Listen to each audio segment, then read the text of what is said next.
में अब व्यापारिक माहौल तेजी से बदल रहा है।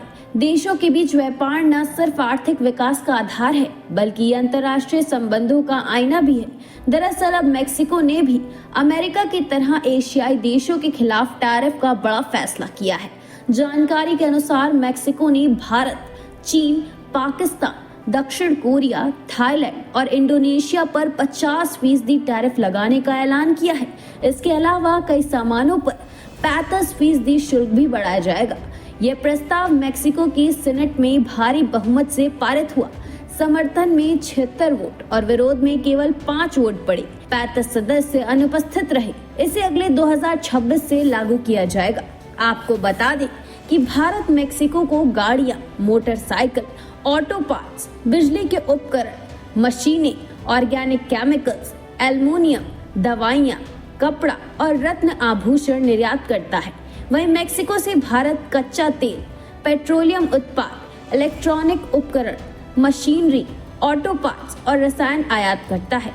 भारत कुछ प्रोडक्ट्स मेक्सिको के जरिए उत्तरी अमेरिका में भी सप्लाई करता है। इस नए टैरिफ के चलते अब इन सामानों की लागत बढ़ सकती है।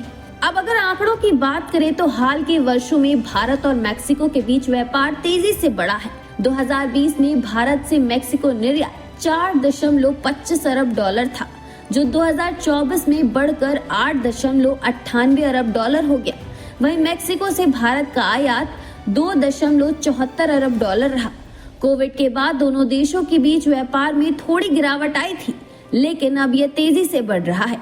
ये स्पष्ट है कि मेक्सिको का ये टैरिफ फैसला न सिर्फ भारत के व्यापार को प्रभावित करेगा, बल्कि एशियाई देशों की रणनीतियों और अंतर्राष्ट्रीय व्यापार नीतियों में भी नई चुनौतियां खड़ा करेगा। ऐसे समय में भारतीय कंपनियों को नए विकल्प और रणनीतियों पर ध्यान देना होगा।